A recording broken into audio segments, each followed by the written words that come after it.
ప్రతి వార్త ప్రజల పక్షం. ప్రజా జాగృతి తెలుగు దినపత్రిక. నమస్కారం, వార్తలకు స్వాగతం. ముందుగా ముఖ్యాంశాలు.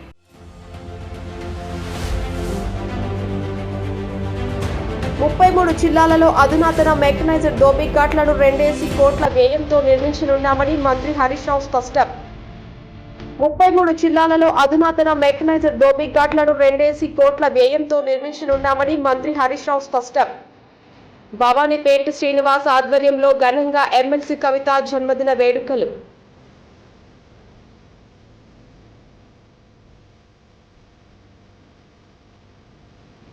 భవానీపేట శ్రీనివాస్ ఆధ్వర్యంలో ఘనంగా ఎమ్మెల్సీ కవిత జన్మదిన వేడుకలు.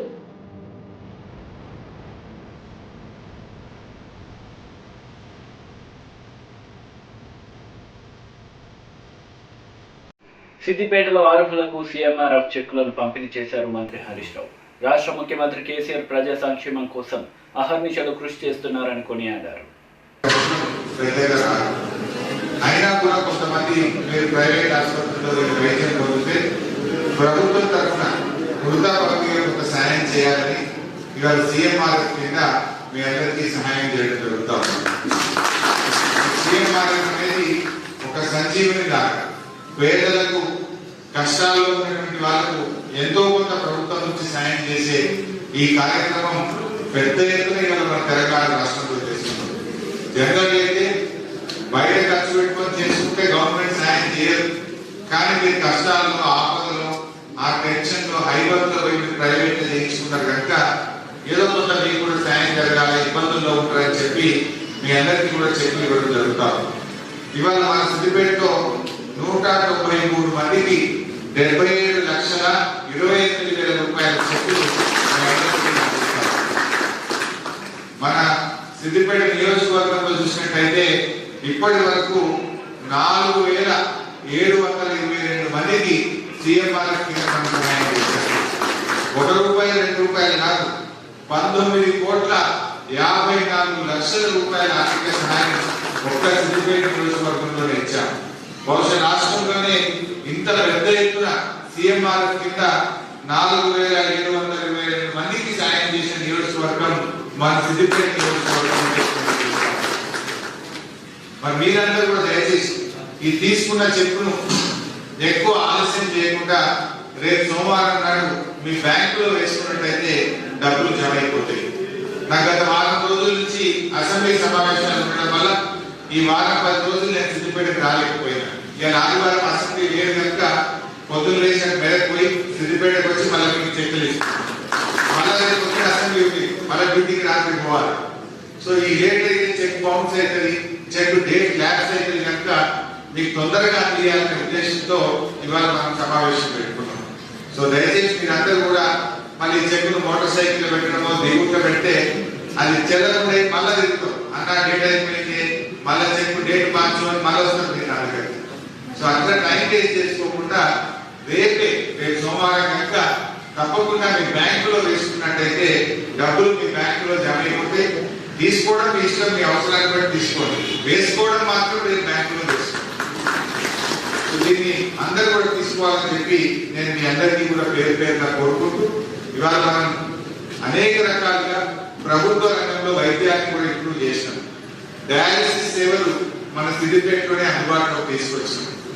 రాబోయే రోజుల్లో గుండెకు సంబంధించి కూడా, హార్ట్కు సంబంధించిన క్యాథలాబ్ సేవలు కూడా సిద్దిపేటలో తీసుకొస్తాం. ఇంతకుముందు గుండె నొప్పి వచ్చిందంటే అపోలోకి పోవాలి, యశోదాలకు పోవాలి, కిమ్స్ పోవాలి, కామినీకి పోవాలి, లక్షల రూపాయలు ఖర్చు పెట్టుకోవాలి.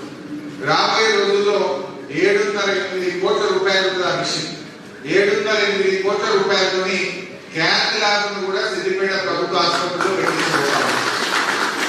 గుండె నొప్పి వచ్చినా పైసా ఖర్చు లేకుండా సర్కారు దవాఖానలో మీకు అవసరమైన స్టంట్ వేస్తారు, బైపాస్ సర్జరీ చేసేటటువంటి గొప్ప క్యాథలాబ్ కూడా మన సిద్దిపేటలో చేయబోతా ఉన్నాం. ఇంకా ప్రతి సేవలు పేదలకు మంచి సేవలు అంటారు, మంచి విద్య, వైద్యం, ఈ రెండే ముఖ్యమైనవి. బీజేపీ తెలంగాణ రాష్ట్ర అధ్యక్షులుగా బాధ్యతలు చేపట్టి 2 ఏళ్లు పూర్తయిన సందర్భాన్ని పురస్కరించుకొని బీజేపీ కరీంనగర్ జిల్లా శాఖను ఘనంగా సన్మానించడం చాలా సంతోషమని బండి సంజయ్ అన్నారు. కరీంనగర్ ప్రజల అభిమానం, కార్యకర్తల కృషి నన్ను ఈ స్థాయిలో నిలిపిందని తెలిపారు. నా మనసులో కరీంనగర్ పార్లమెంటరీ నియోజకవర్గ ప్రజలకు, కార్యకర్తలకు ఎప్పుడు ప్రత్యేక స్థానం ఉంటుందని హామీ ఇచ్చారు.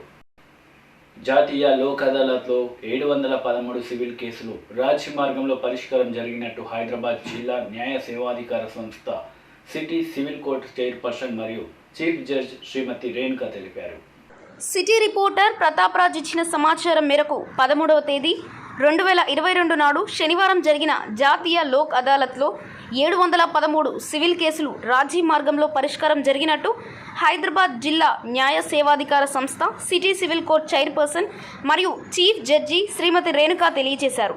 ఈ సందర్భంగా చీఫ్ జస్టిస్ రేణుక మాట్లాడుతూ మోటార్ యాక్సిడెంట్ ప్రమాద బాధితులకు లోక్ అదాలత్ ద్వారా హైదరాబాద్లో 26,46,89,684 రూపాయల నష్టపరిహారం అందించేలా వివాదాల పరిష్కారం అయ్యాయని తెలియజేశారు. 222 ఫ్రీ లిటిగేషన్ కేసుల ద్వారా బ్యాంకులకు, ఇతర వ్యక్తులకు 2,09,18,716 రూపాయల సొమ్మును తిరిగి చెల్లించేలా ఈ పద్ధతిలో పరిష్కారం చేసినట్టు city civil court chief judge Shrimati Renuka Yara తెలియజేశారు. జాతీయ లోక్ అదాలత్లో భాగంగా హైదరాబాద్ సిటీ సివిల్ కోర్టులోను, సికింద్రాబాద్ సిటీ సివిల్ కోర్టులోను, హైదరాబాద్ సిటీ స్మాల్ కాజ్ కోర్టులోను కలిపి మొత్తం 10 బెంచీలు ఏర్పాటు చేసి పలు కేసులను రాజీ పద్ధతిలో పరిష్కారం చేసినట్లు చీఫ్ జడ్జి తెలిపారు. ఈ కార్యక్రమంలో 2వ అదనపు చీఫ్ జస్టిస్ కె ప్రభాకర్ రావు, పలువురు న్యాయమూర్తులు పాల్గొన్నారు. పురాణా హవేలీలోని సిటీ సివిల్ కోర్టులో 2వ అదనపు chief judge Shri K Prabhakar Rao, commercial court న్యాయమూర్తి Shri doctor Pattabhi Ramarao, senior civil judge Shrimati Kavitha, junior civil judge Shrimati Vindhya Nayak నేతృత్వం వహించారు. సిటీ స్మాల్ కాజ్గిరి court chief judge Shrimati Nirmala Geethamba ఆధ్వర్యంలో సిటీ స్మాల్ కాజ్ కోర్టులో లోక్ అదాలత్ నిర్వహించడం జరిగింది. అందరికీ నమస్కారం. ఈరోజు దేశంలో ఉన్నటువంటి అన్ని కోర్టుల్లో కూడా జాతీయ లోక్ అదాలత్ అని పెద్ద సంఖ్యలో కేసుల్ని, ఉభయ పక్షాలని కూర్చోబెట్టి రాజీ కుదిర్చి పరిష్కారం చేసేటువంటి ఒక గొప్ప ఉత్సవంలా జరుగుతున్నటువంటి సందర్భం. ఈరోజు మార్చి 12వ తేదీన 2వ శనివారం రోజున జాతీయ లోక్ అదాలత్ నిర్వహించాల్సిందిగా national legal services authority Nalsa వారు పేర్కొన్నారు. నల్సాగా ఇచ్చినటువంటి పిలుపులో భాగంగా మన తెలంగాణ రాష్ట్రంలో మరియు హైదరాబాద్ నగరంలో కూడా అన్ని కేసుల్ని, కోర్టులో పెండింగ్లో ఉన్నటువంటి అన్ని రకాల సివిల్ కేసులు, కుటుంబ వివాదాలు మరియు రాజీ పడదగినటువంటి క్రిమినల్ కేసులు, బ్యాంకు అప్పులకు సంబంధించినటువంటి లావాదేవీలు, pre litigation cases, permanent Lok అదాలత్కు సంబంధించినటువంటి యూటిలిటీ సర్వీసెస్కి సంబంధించినటువంటి బ్యాంకులు కానివ్వండి, బిఎస్ఎన్ఎల్ కానివ్వండి, ఎలక్ట్రిసిటీ డిపార్ట్మెంట్కి సంబంధించినటువంటి బకాయి బిల్లులు కానీ, బకాయి ఎరియర్స్కి సంబంధించినటువంటి కేసులు కానివ్వండి, మోటారు యాక్సిడెంట్ ప్రమాద బాధితులకు సంబంధించినటువంటి నష్టపరిహారం కేసులు కానివ్వండి, చెక్ బౌన్స్ కేసులు కానివ్వండి, ఇలా రాజీ పడదగినటువంటి అన్ని క్రిమినల్ కేసులు కూడా ఈ లోక్ అదాలత్లో పరిష్కారం చేసుకోబోతున్నాం. లక్షలాది మంది ప్రజలు వారి వారి సమస్యల్ని పరిష్కరించుకోవడం కోసం ఈరోజు అన్ని న్యాయస్థానాల దగ్గరికి విచ్చేసి ఉన్నారు. ఈరోజు ప్రజలకి, కక్షిదారులకు లోక్ అదాలత్ యొక్క ఆవశ్యకతను, దాని ద్వారా కేసుల్ని పరిష్కరించుకుంటే, రాజీ పద్ధతిలో ఉభయ పక్షాలు పరిష్కారం చేసుకుంటే జరిగేటువంటి ఉపయోగాల గురించి మేము గత కొన్ని నెలలుగా గౌరవ హైకోర్టు వారి ఆదేశాలు, గౌరవ రాష్ట్ర న్యాయ సేవాధికార సంస్థ సంబంధించినటువంటి ఆదేశాలు మరియు గౌరవ ఎగ్జిక్యూటివ్ చైర్మన్ గారు హైకోర్టు న్యాయమూర్తి జస్టిస్ ఉజ్వల్ భుయాన్ గారు మరియు రాష్ట్ర Telangana legal services authority member secretary గారు గోవర్ధన్ రెడ్డి గారు మరియు మా సిటీ సివిల్ కోర్టు న్యాయ సేవాధికార సంస్థ చైర్పర్సన్ గారు, చీఫ్ జడ్జి గారు గౌరవనీయులు శ్రీమతి రేణుకా యారా గారు వారి ఆదేశాల మేరకు సిటీ సివిల్ కోర్టులో కూడా ఈరోజు న్యాయ సేవాధికార సంస్థ తరపున మేము లోక్ అదాలత్ నిర్వహిస్తున్నాము. ఇక్కడ 4 బెంచీల ద్వారా కేసుల్ని పరిష్కారం చేస్తున్నాం. అన్ని రకాల సివిల్ కేసుల్ని సిటీ సివిల్ కోర్టులో మరియు సికింద్రాబాద్ సివిల్ కోర్టుల్లో పరిష్కారం చేపిస్తున్నాం. నాంపల్లి క్రిమినల్ కోర్టుల్లో క్రిమినల్ కేసులు ఈరోజు పరిష్కారం అవుతున్నాయి. ప్రజలు ఈ న్యాయ సేవాధికార సంస్థ పిలుపుని అందుకొని కేసుల్ని పరిష్కరించేసుకోవడానికి కోసం ఇటు న్యాయవాదుల యొక్క బార్ అసోసియేషన్ల యొక్క సహాయ సహకారాలతోటి పెద్ద సంఖ్యలో కక్షిదారులు ముందుకు వచ్చి కేసులను పరిష్కారం చేసుకోబోతున్నారు. ఈ కేసులు పరిష్కారమైనటువంటి కేసుల్లో లోక్ అదాలత్లో రాజీ రూపంలో పరిష్కారమైనటువంటి కేసుల్లో అప్పీలు వేసుకోవడానికి ఆత్మగౌరవంగా జీవించే రజకుల కోసం రాష్ట్రంలోని 33 జిల్లాలలో అధునాతన మెకనైజ్డ్ దోబీ ఘాట్లను 2 కోట్ల వ్యయంతో నిర్మించనున్నామని రాష్ట్ర ఆర్థిక వైద్య ఆరోగ్య శాఖ మంత్రి హరీష్ రావు అన్నారు. ఆత్మగౌరవంగా జీవించే రజకుల కోసం రాష్ట్రంలోని 33 జిల్లాలలో అధునాతన మెకనైజ్ తోపు గార్డులను 2 కోట్ల వ్యయంతో నిర్మించనున్నామని రాష్ట్ర ఆర్థిక వైద్యారోగ్య శాఖ మంత్రి హరీష్ రావు అన్నారు. మెదక్ ప్రభుత్వ బాలుర జూనియర్ కళాశాల ఆవరణంలో ఏర్పాటు చేసిన రజకుల ఆత్మీయ సభలో మంత్రి హరీష్ రావు మాట్లాడుతూ మెదక్ పట్టణంలో దక్షిణ భారతదేశంలోనే స్వచ్ఛ భారత్ సృష్టికర్త సంత్ గాడ్గే బాబా విగ్రహాన్ని, వీరనారి చాకలి ఐలమ్మ విగ్రహాలను ఏర్పాటు చేసుకున్నామని, చాకలి ఐలమ్మ స్ఫూర్తితో కేసీఆర్ తెలంగాణ రాష్ట్రం కోసం పోరాడి సాధించుకున్నామని అన్నారు. రాష్ట్రం ఏర్పడ్డ తర్వాత కళ్యాణ లక్ష్మి, కేసీఆర్ కిట్టు వంటి ఎన్నో పథకాలు అమలు చేస్తున్నామని అన్నారు. ఈ ఏడాది ఏప్రిల్ నుంచి సొంతింటి జాగాలో ఇండ్ల నిర్మాణానికి 3 లక్షల ఆర్థిక సహాయం అందించనున్నామని, డబుల్ బెడ్రూమ్ ఇండ్ల పథకం కూడా కొనసాగుతుందని ఆయన స్పష్టం చేశారు. మెదక్లో రజకుల కమ్యూనిటీ హాల్ కోసం 2 ఎకరాలు కేటాయించాం. 1 కోటి రూపాయలతో జిల్లా కేంద్రంలో ఫంక్షన్ హాల్, రజకులను ఎస్సీ జాబితాలో చేర్చే విషయం, బీమా వర్తింపు విషయాలపై సీఎం కేసీఆర్తో మాట్లాడుతున్నామని మంత్రి హామీ ఇచ్చారు. మెదక్ ప్రజలకు మెరుగైన వైద్య సేవలు అందించేందుకు 550 పడకల హాస్పిటల్ మంజూరు చేశామని, దానికి అనుబంధంగా నర్సింగ్ కళాశాల ఏర్పాటు చేస్తామని అన్నారు. 60 ఏళ్ల కాంగ్రెస్ టీడీపీ పాలనలో 3 మెడికల్ కాలేజీలు రాగా 6 ఏళ్లలో తెలంగాణలో 33 మెడికల్ కాలేజీలు ఏర్పాటు చేస్తున్నామని మంత్రి పేర్కొన్నారు. వృత్తిపై ఆధారపడ్డ రజకులు, నాయి బ్రాహ్మణులకు ఉచిత విద్యుత్ను అందిస్తున్నామని, ఈ ఆర్థిక సంవత్సరం ఉచిత విద్యుత్కు 300 కోట్ల రూపాయలు కేటాయించామని, అంతేకాక వారి ఆర్థిక అభ్యున్నతికి 80% సబ్సిడీతో రుణాలు మంజూరు చేస్తామని తెలిపారు. చాలా చక్కని విగ్రహాన్ని మెదక్ పట్టణ నడిబొట్టున మరి చాకలి ఐలమ్మ విగ్రహాన్ని, అదేవిధంగా మన సంత్ గాడ్గే బాబా విగ్రహాన్ని ఈరోజు ప్రారంభం చేసుకోవడం చాలా సంతోషం. ఐడియా ఇచ్చింది మాకు.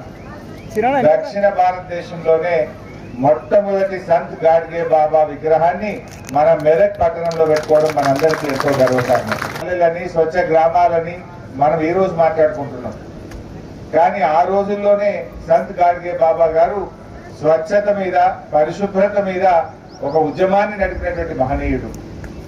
ప్రతి ఒక్కరూ చదువుకోవాలని విద్య మీద అవగాహన తెచ్చినాడు. మహిళల పట్ల వివక్ష లేకుండా, వివక్ష లేని సమాజం కోసం ప్రయత్నం చేసినటువంటి వ్యక్తి సంత్ గాడ్గే బాబా గారు. విగ్రహం మనం మెదక్ పట్టణంలో పెట్టుకోవడం చాలా సంతోషం. అదేవిధంగా చాకలి ఐలమ్మ గారు మన తెలంగాణ ఉద్యమానికి వారి స్ఫూర్తి. ఆనాడు ఐలమ్మ గారు మరి గడీల దొరల మీద పోరాటం చేసి వెట్టి చాకిరి నుంచి విముక్తి చేసినటువంటి వీరవనిత చాకలి ఐలమ్మ గారు. మరి అలాంటి వీరవనితను స్ఫూర్తిగా తీసుకొని మన ముఖ్యమంత్రి గారు సమైక్యాంధ్ర పాలకుల నుంచి మన రాష్ట్రాన్ని విడిపించి స్వరాష్ట్రాన్ని సాధించిన నాయకుడు మన ముఖ్యమంత్రి కేసీఆర్ గారు. ఇవాళ రాష్ట్రం వచ్చింది కనుకనే అనేక అభివృద్ధి కార్యక్రమాలు జరుగుతూ వస్తున్నాయి.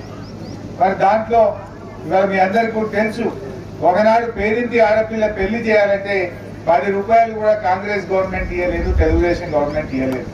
ఇవాళ ప్రతి పేదింటి ఆడపిల్ల పెళ్లికి 1,116 రూపాయలు ఇస్తున్న ఒకే ఒక్క ప్రభుత్వం భారతదేశంలో, అది టీఆర్ఎస్ ప్రభుత్వం అని చెప్పి మనం చేస్తా ఉన్నాం. ఇవాళ మీ బిడ్డ గాని, కోడలు గాని కాన్పుకు పోతే కేసీఆర్ కిట్ ఇస్తున్నారు. 12,000 రూపాయలు కూడా టీఆర్ఎస్ ప్రభుత్వం ఇస్తా ఉంది. కళ్యాణ లక్ష్మి వస్తా ఉంది. అదే విధంగా ఇవాళ నిన్ననే కొత్త బడ్జెట్ లో కూడా పెట్టుకున్నాం.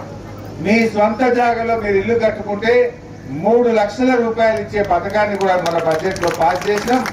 ఈ ఏప్రిల్ మొదటి వారం నుంచి మన పద్మమ్మ గారు ఇవాళ మీ అందరికీ ఎవరైతే పాత ఇల్లు ఉందో, కూలిపోతున్న ఇల్లు ఉన్నదో, సొంత జాగా ఉన్నటువంటి వాళ్ళు ఉన్నారో, మీ ఇంటడుగు స్థలంలో మీకు ఇల్లు కట్టుకోవడానికి 3 లక్షల రూపాయలు ఇచ్చినా. మరి సిద్దిపేట 2 అయింది, నాకు కూడా 2 కావాలంటే సరే తప్పకుండా మనకు కూడా 2 కోట్లు ఇస్తా అని చెప్పడం జరిగింది. సో మెదకే కాదు, రాష్ట్రంలోని 33 జిల్లాల్లో కూడా ప్రతి జిల్లా కేంద్రంలో కూడా 2 కోట్ల రూపాయలతో మోడర్న్ ధోబీఘాట్ కట్టే కార్యక్రమం చేపట్టారు. ప్రభుత్వమే 2 కోట్ల రూపాయలు ఖర్చు పెట్టి ఒక మోడర్న్ ధోబీఘాట్ కట్టే కార్యక్రమం జరుగుతా ఉంది. ఇవాళ మెదక్లో శంకుస్థాపన చేసినాం. రాబోయే రోజుల్లో అన్ని జిల్లా కేంద్రాల్లో ఇదే ఆర్థిక సంవత్సరంలో 33 జిల్లాల్లో 66 కోట్ల రూపాయలు పెట్టి మోడర్న్ ధోబీఘాట్ నిర్మిస్తాం. మనిషికి 2000, 3000 లాభం అయింది. పాపం 2000, 3000 రూపాయలు లాభం అవుతున్నది. 3000 వచ్చిన లాభం అయిన వాళ్ళు 2000 అయిన వాళ్ళు ఉన్నారు. దాదాపు మా మల్లేశం అన్న చెప్పినట్టు 40-50 వేల మందికి సాయం జరిగింది. ఇంకా 40-50 వేల మంది దరఖాస్తు పెట్టుకున్నా ప్రభుత్వం ఇవ్వడానికి రెడీగా ఉన్నది. నాయి బ్రాహ్మణులకు, రజకులకు, ఎందుకంటే వృత్తి మీద ఆధారపడరు, ఏదో కొంత మీకు కూడా సాయం చేయాలి, ప్రభుత్వంగా మీకు మేలు జరగాలనే ఉద్దేశంతో ఈ ఉచిత కరెంటు పద్ధతిని రజకుల కోసం, నాయి బ్రాహ్మణుల కోసం ముఖ్యమంత్రి గారు ఇచ్చారు. దీనికి కూడా బడ్జెట్ లో 300 కోట్ల రూపాయల మన కేటాయింపులు పెట్టుకున్నాం. 300 కోట్ల దాకా ఎంత కరెంటు కాలినా కూడా మా రజకులకు, నాయి బ్రాహ్మణులకు ప్రభుత్వం చెల్లించాలని చెప్పి ఈ ఉచిత కరెంటు విధానానికి కూడా బడ్జెట్ లో నిధులు కూడా ఏర్పాటు చేసుకున్నాం. నిధులు కూడా పెట్టుకున్నాం. ఈ వాషింగ్ మెషిన్స్ కొనుక్కోవడానికి కానీ, లేదా మీరు లాండ్రీ ఓపెన్ చేయడానికి కానీ, మీకు ఇంకా కొంచెం ఇస్త్రీ పెట్టెలు కొనుక్కోవడానికి కానీ, టేబుల్ కొనుక్కోవడానికి కానీ, ఇతర వ్యాపారాలు ఇంకేదైనా, ఇదే కాదు మేము వేరే వ్యాపారిగా తప్పకుండా 70-80% సబ్సిడీతో రుణాలు ఇచ్చే విధంగా కూడా నా వంతు సహకారం అందిస్తానని చెప్పి తెలియజేస్తా ఉన్నా. ఇవాళ మీద కొంచెం టైట్ ఉంది, బట్ అయినా ఇప్పుడు ఇమీడియట్ గా ఒక 50 లక్షలు ఇస్తాం. మళ్ళీ దశలో ఇంకో 50 లక్షలు ఇస్తాం. మంచి ఈ కమిటీ ఉంది, ఫంక్షన్ హాలే కడదాం. కళ్యాణ లక్ష్మి కేసీఆర్ ఇస్తుండ్రు, ఈ ఖర్చు లేకుండా ఫంక్షన్ హాల్ ఒకటి ఉంటే పెళ్లి వెళ్ళిపోతుంది. లేకపోతే ఈ పైసలు, ఈ 1,00,000 రూపాయల పైసలు 30-40 వేలు ఫంక్షన్ హాల్కే పోతున్నాయి. అందువల్ల మంచిగా ఒకటి భోజనం హాలు, ఒకటి డైనింగ్ హాలు, పిల్లకో రూము, పిల్లగానికో రూమ్ వచ్చేటట్టు 2 ఎకరాల భూమి ఉన్నందుకు మంచి ఫంక్షన్ హాల్ కట్టుకున్నాం. ఇమీడియట్ గా ఒక 50 లక్షల రూపాయలు మా మెదక్ పట్టణ రజక కమ్యూనిటీ హాల్ ఫంక్షన్ హాల్ కు మంజూరు చేపిస్తా అని చెప్పి మనవి చేస్తూ, మళ్ళీ కొద్దిగా చేయగలిగినాక ఇంకొక 50 లక్షలు కూడా ఇస్తాం. మొత్తం 1 కోటి రూపాయలతో కట్టుకుందాం. మొదలైతే ఒక 50 లక్షలు మీకు శాంక్షన్. బోధన్ మండలం భవానీపేట్ గ్రామంలో బోధన్ నియోజకవర్గ యువజన విభాగ అధ్యక్షులు భవానీపేట్ శ్రీనివాస్ ఆధ్వర్యంలో ఉమ్మడి నిజామాబాద్ జిల్లా ఎమ్మెల్సీ కల్వకుంట్ల కవిత జన్మదిన వేడుకలు ఘనంగా నిర్వహించారు. బోధన్ మండల్ భవానీపేట గ్రామంలో బోధన్ నియోజకవర్గ యువజన విభాగం అధ్యక్షులు భవానీపేట్ శ్రీనివాస్ ఆధ్వర్యంలో ఘనంగా ఉమ్మడి నిజామాబాద్ జిల్లా ఎమ్మెల్సీ కల్వకుంట్ల కవితక్క గారి జన్మదిన వేడుకలు ఘనంగా నిర్వహించడం జరిగింది. ఈ కార్యక్రమంలో గ్రామ పార్టీ అధ్యక్షులు నీలయ్య, గ్రామ మాజీ సర్పంచులు లాలయ్య, గంగారాం, శ్రీధర్, ఆదినారాయణ, ఎల్లారావు, గంగాప్రసాద్, గ్రామకృష్ణ, ప్రసాద్, కళ్యాణ్, మహబూబ్, శ్రీకాంత్, టీఆర్ఎస్ కార్యకర్తలు, నాయకులు పాల్గొన్నారు.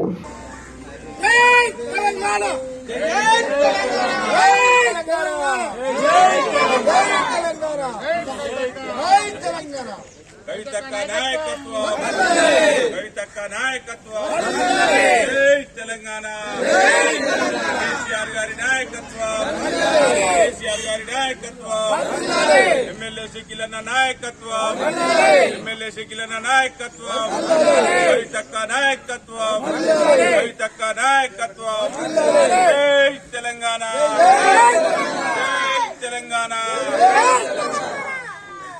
జై తెలంగాణ, కవితక్క నాయకత్వం, కవితక్క నాయకత్వం, కేసీఆర్ గారి నాయకత్వం, జై తెలంగాణ.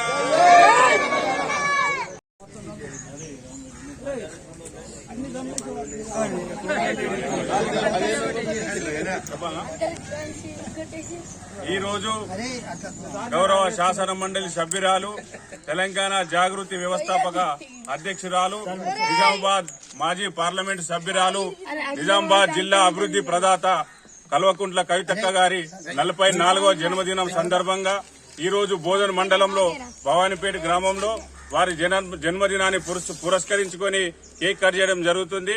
వారికి భగవంతుడు ఆయు ఆరోగ్యాలు ఇచ్చి మరి రాబోయే రోజుల్లో ఉన్నతమైన పదవులు ఆశించాలని కోరుకుంటూ, గౌరవ ముఖ్యమంత్రి గారి యొక్క ఆరోగ్యం బాగుపడాలని చెప్పి, త్వరగా కోలుకొని ప్రజాక్షేత్రంలో మరి వారు రావాలని చెప్పేసి ఆ భగవంతుని వేడుకుంటూ మేము ఈ భవానీపేట గ్రామ ప్రజల తరఫున కవితక్క గారికి జన్మదిన శుభాకాంక్షలు తెలియజేస్తున్నాం. జై తెలంగాణ.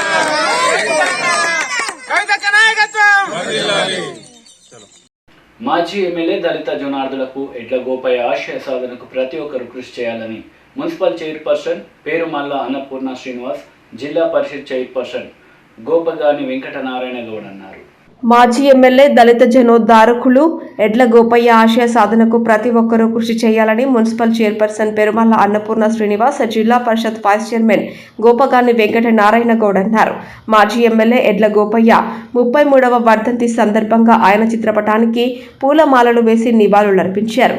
ఈ సందర్భంగా వారు మాట్లాడుతూ ఆ రోజుల్లో సూర్యాపేట నియోజకవర్గ ఎమ్మెల్యేగా ప్రజలకు ఎన్నో సేవలు అందించారని గుర్తు చేశారు. దళిత జాతి గర్వపడే ప్రజాప్రతినిధిగా ప్రత్యేకంగా వసతి గృహాలను ఏర్పాటు చేసి దళితుల పిల్లలకు ఉచిత విద్యను అందించడంలో విశేష కృషి చేశారని వివరించారు. దళితులను ప్రజాప్రతినిధులుగా చూడడమే కాకుండా అన్ని రంగాలలో వారికి సమాన అవకాశాలు కల్పిస్తున్నారని అన్నారు. ఎడ్ల గోపయ్యను నేటి యువత స్ఫూర్తిగా తీసుకోవాలని పేర్కొన్నారు.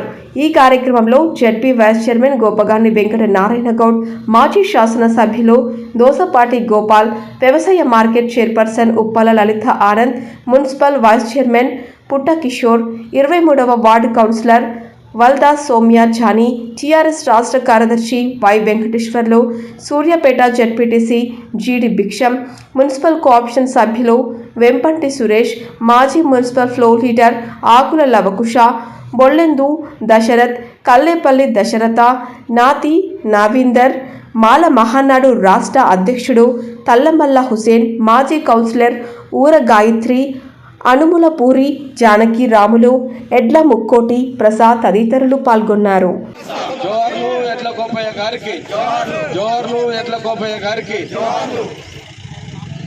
సూర్యాపేట మాజీ శాసనసభ్యులు గౌరవనీయులు పెద్దలు ఎడ్ల గోపయ్య గారి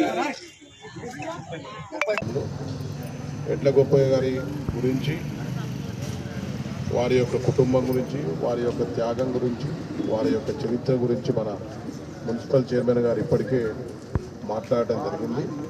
ఆ రోజుల్లో ఒక శాసనసభ్యునిగా, నిజాయితీ గల శాసనసభ్యునిగా ఉండి పేద ప్రజల కొరకు పోరాటం చేసుకుంటూ బడుగు బలహీన వర్గాల స్టూడెంట్స్ సూర్యాపేటకు వస్తే చదువు ఏ విధంగా చదువుకోవాలని ఇబ్బందులు ఉంటే హాస్టల్ ఆ రోజుల్లో స్థాపించడం అంటే ఎంత గొప్ప విషయమో మనం ఊహించలేని విషయం. ఆనాడు ధర్మభిక్షం గారు కానీ, ఉప్పుల మర్దూరు గారు కానీ, ఎడ్ల గోపయ్య గారు కానీ మత్సలేని మహానాయకులు. వాళ్ళని ఆదర్శంగా తీసుకునే ఈరోజు ఎప్పుడు మన మంత్రివర్యులు జగదీష్ రెడ్డి గారు చెప్తారు, వాళ్ళ యొక్క ఆదర్శం ఒక ధర్మభిక్షం గారు, ఒక బిఎన్ రెడ్డి గారు, ఒక తొట్ల మన్సూర్ గారు, ఒక ఎడ్ల గోపయ్య గారు, వాళ్ళని ఆదర్శంగా తీసుకొని మనం రాజకీయాలు చేయాలి, ఈ ప్రాంతాన్ని అభివృద్ధి పదవుల్లోకి తీసుకుపోవాలని చెప్పాడు. కాబట్టి వాళ్ళ యొక్క చరిత్ర అజరామరణం, అంటే మనం మర్చిపోలేని మరుపురాని చరిత్ర. వారి సేవలు అభినందనీయం. ఎంతకాలము ఈ ప్రపంచము ఉన్నంతకాలము, ఈ భూమి ఉన్నంతకాలం వాళ్ళని ఈ ప్రపంచము, ఈ ప్రాంతము తలుచుకుంటారని చెప్పేసి. ఇంకొకటి ఏంటంటే, ఇంతకుముందు మన సోదరిమని చెప్పింది చైర్మన్ గారు, ఎప్పుడైనా సరే ఒక నాయకుడు మంచివాడైతే ఆ రాజ్యం బాగుంటుంది. ఆ రాజ్యాన్ని పరిపాలించేవాడు బుద్ధిమంతుడైతే రాజ్య ప్రజలందరూ కూడా బాగుంటారు. ఆ రోజుల్లో ఎడ్ల గోపయ్య గారి టైంలో ఆ విధంగా ఉండే, ఈ రోజుల్లో కూడా మన జగదీష్ రెడ్డి గారు ఆ విధమైన మనసుతోటి, గౌరవ కేసీఆర్ గారు మన ముఖ్యమంత్రి కూడా దళితులందరికీ కూడా దళిత బంధించి ఈరోజు దళితుల పక్షపాత అయినని చెప్పవచ్చు. అంటే వీళ్ళందరిని ఆదర్శంగా తీసుకొని వారు ఆ విధంగా చేయడం అనేది జరుగుతుంది. కష్టమైంది, నష్టమైంది, బడుగు బలహీన వర్గాల వారు ఏ విధంగా ఇబ్బంది పడుతున్నారు, ఏ యొక్క వర్గం వాళ్ళు ఇబ్బంది పడుతున్నారనే దానితోటే మన ప్రియతమ ముఖ్యమంత్రి గారు చేస్తున్నాడు. వారికి నిన్నేదో అస్వస్థత ఉందంటే ఈ ప్రపంచమే, భారతదేశమే గగ్గోలు గిట్టే పరిస్థితి. వారి దేవుడు దయ వల్ల వారు చాలా ఆరోగ్యంగా ఉన్నారు. 10 కాలాల పాటు వారు ముఖ్యమంత్రిగా ఉంటారు. ఇలాంటి వారిని ఆదర్శంగా తీసుకొని మేమందరం కూడా అలుపెరగని పోరాట యోధులముగా మంత్రి గారి నాయకత్వంలో పనిచేసుకుంటూ ఈ ప్రాంత ప్రజలకి, సోదరి ఇంతకుముందు చెప్పింది, ఓపెన్ సీట్లో కూడా ఎవ్వరికి కూడా గత ప్రభుత్వాలలో ఇటువంటి అవకాశం ఇచ్చిన చరిత్ర లేదు. అది కూడా మనం గ్రహించాలి సోదరులారా. ఒక ఎస్సీ కుటుంబానికి చెందిన మహిళని సూర్యాపేట ప్రాంతంలో, సూర్యాపేట టౌన్లో ఇంత పెద్ద ZP vice chairman Gopagani Venkatanarayana అన్న గారికి, మరియు అదేవిధంగా మాజీ శాసనసభ్యులు గౌరవనీయులు దోసపాటి గోపాల్ గారికి, మరియు టీఆర్ఎస్ పార్టీ రాష్ట్ర కార్యదర్శి వైవి గారికి, వార్డు కౌన్సిలర్ గారు వల్దా సౌమ్య గారికి, మరియు మార్కెట్ చైర్మన్ ఉప్పల లలిత ఆనంద్ గారికి, మరియు జడ్పీటీసీ జీడి బిచ్చమన్న గారికి, మరియు అడ్వకేట్ టీఆర్ఎస్ పార్టీ పట్టణ ప్రధాన కార్యదర్శి నాతి సవేందర్ అన్న గారికి, మరియు వారి కుటుంబ సభ్యులు, వాళ్ళ కోడలు, మనమడు, కొడుకులు కూడా వేదికపైకి రావాలని కోరుతున్నాను. అదేవిధంగా ఎక్స్ప్లోర్ లీడర్ టీఆర్ఎస్ పార్టీ నాయకులు లవకుశ గారికి, మరియు అదేవిధంగా municipal vice chairman Putta Kishore గారికి, ఇక్కడికి వచ్చిన నాయకులకు మరియు ప్రజలందరికీ కూడా నా యొక్క హృదయపూర్వక ఎడ్ల గోపయ్య గారు ప్రజా సేవే ముఖ్యం అనుకొని వచ్చిన ఎమ్మెల్యే గారు, వారు ఒక గొప్ప ఆలోచనతోటి వచ్చిన నాయకుడు. 1976లో వారు ఎమ్మెల్యేగా గెలవడం, దళిత జాతి నుంచి ఎదగడం అనేది స్టార్ట్ అయింది. ఒక ఎమ్మెల్యేగా అదేవిధంగా ఇక్కడనే ఉంటున్న మా మామగారు గొల్లెద్దు దశరథ గారికి కూడా వారు ఎదుక్కుంటా జాతిని ఎదగడానికి చాలా సాయపడ్డాడు. వారు ఒకటే లక్ష్యంతో వచ్చిన నాయకుడు. బడుగు బలిగిన వర్గాలలో విద్య, వైద్యం అనేవి ముఖ్యంగా ఉంటే ఆ వర్గాలు ఎదుగుతాయి. ముఖ్యంగా విద్య ఉంటే ఎదుగుతారు అని ఒక గొప్ప ఆలోచన చేసిన నాయకుడు వారు. అప్పట్లోనే అంటే సూర్యాపేట తాలూకా ఉండే 76లో ఆ రోజుల్లో తుంగతుర్తి నుంచి కానివ్వండి, నకరకల్ నుంచి కానివ్వండి, మిర్యాలగూడ నుంచి కానివ్వండి, కోదాడ నుంచి కానివ్వండి వచ్చి ఇక్కడ విద్యను అభ్యసించే వాళ్ళు విద్యార్థులు. కానీ వారికి వసతి గృహాలు, హాస్టల్స్ లేవు అని గ్రహించిన మహానుభావుడు హాస్టళ్లు నెలకొల్పాలి, హాస్టల్ ఉంటే పేదవర్గం పిల్లలు చదువుకుంటూ ఇక్కడే ఉంటారు అని ఒక గొప్ప ఆలోచన చేసి ఆ రోజుల్నే భూస్వాముల దగ్గరికి పోయి, భూమి ఉన్న వాళ్ళ దగ్గరికి పోయి జోలె పట్టుకొని ధాన్యం అడిగి తీసుకొచ్చి వాటిని పట్టించి హాస్టళ్లలో. బోధన్ పట్టణంలోని శంకర్ నగర్ కాలనీలో శ్రీరామ మందిరం అభివృద్ధి చాలా వరకు మరుగున పడిందని, గతంలో ఎంతో దేదీప్యమానంగా ఉండే ఈ ఆలయం ప్రస్తుత పరిస్థితుల్లో ఎందుకు ఈ విధంగా నిర్లక్ష్యం వహిస్తున్నారో అర్థం కాని పరిస్థితుల్లో శంకర్ నగర్ ప్రాంత ప్రజలు ఉన్నారని బీజేపీ నాయకులు రామరాజు ఆశ్చర్యం వ్యక్తం చేశారు. బోధన్ పట్టణంలోని శంకర్ నగర్ కాలనీలో గల శ్రీరామ మందిరం అభివృద్ధి చాలా వరకు మరుగున పడిందని, గతంలో ఎంతో దేదీప్యమానంగా ఉండే ఈ ఆలయం ప్రస్తుత పరిస్థితుల్లో ఎందుకు ఈ విధంగా నిర్లక్ష్యం వహిస్తున్నామో అర్థం కాని పరిస్థితుల్లో శంకర్ నగర్ ప్రాంత ప్రజలు ఉన్నారని బీజేపీ నాయకులు రామరాజు ఆశ్చర్యం వ్యక్తం చేశారు. కొందరు దాతలు ప్రముఖ డాక్టర్ జాన్కార్, నాగ్నాథ్, రవీందర్ రెడ్డి వారి మిత్ర బృందం ముందుకు వచ్చి ఆలయ అభివృద్ధికి తోడ్పాటును అందించడం ఎంతో ఆనందదాయకమన్నారు. వారికి బోధన్ ప్రజల తరపున ప్రత్యేక ధన్యవాదాలు తెలిపారు. అదేవిధంగా శ్రీరామ మందిరంలో ప్రజల సహకారంతో స్వచ్ఛ కార్యక్రమం ద్వారా శుభ్రత పనులను చేపట్టడానికి శ్రీకారం చుట్టడానికి నిర్ణయించడం జరిగిందన్నారు. కావున ప్రజలు పెద్ద ఎత్తున ఈ కార్యక్రమంలో భాగస్వాములు అయ్యి ఆలయ అభివృద్ధికి సహకరించవలసిందిగా కోరారు. పూజా కార్యక్రమాలకు కూడా ప్రజలు భారీ సంఖ్యలో వచ్చి స్వామివారి కృపకు పాత్రులు కాగలరని కోరారు. ఉగాది తరువాత శ్రీరామనవమి వరకు రామ మందిరాన్ని సుందరంగా తీర్చిదిద్దాలని కోరారు.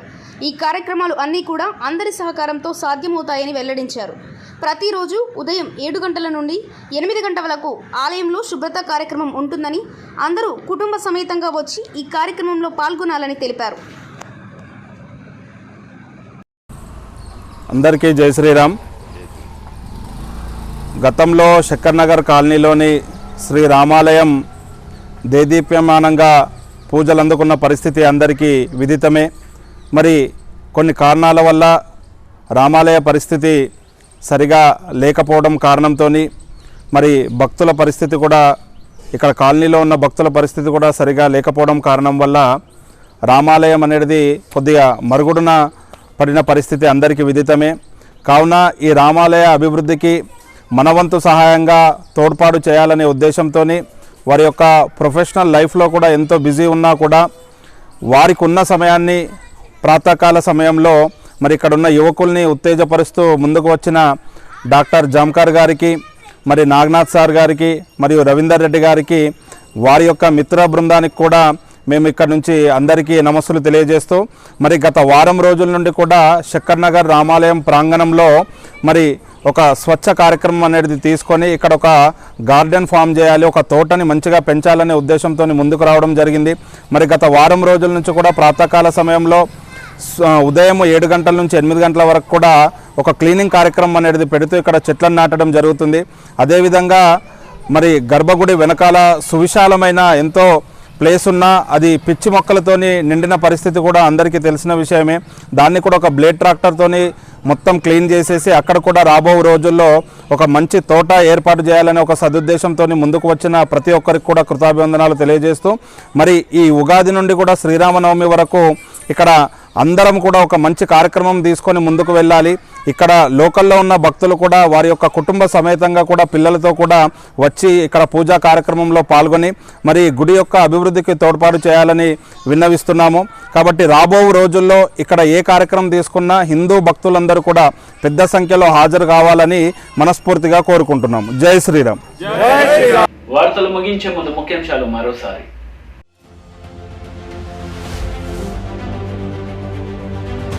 33 జిల్లాలలో అధునాతన మెకనైజ్డ్ దోబీ ఘాట్లను 2 కోట్ల వ్యయంతో నిర్మించనున్నామని మంత్రి హరీష్ రావు స్పష్టం. 33 జిల్లాలలో అధునాతన మెకనైజ్డ్ దోబీ ఘాట్లను 2 కోట్ల వ్యయంతో నిర్మించనున్నామని మంత్రి హరీష్ రావు స్పష్టం. భవానీపేట శ్రీనివాస్ ఆధ్వర్యంలో ఘనంగా ఎమ్మెల్సీ కవిత జన్మదిన వేడుకలు.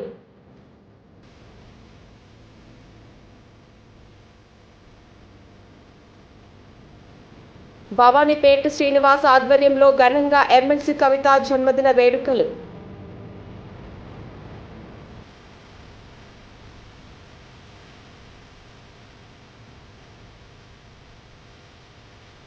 ఈ వార్తలు ఇంతటితో సమాప్తం. తిరిగి ప్రసారం ఈ వార్తలు మళ్ళీ కలుద్దాం.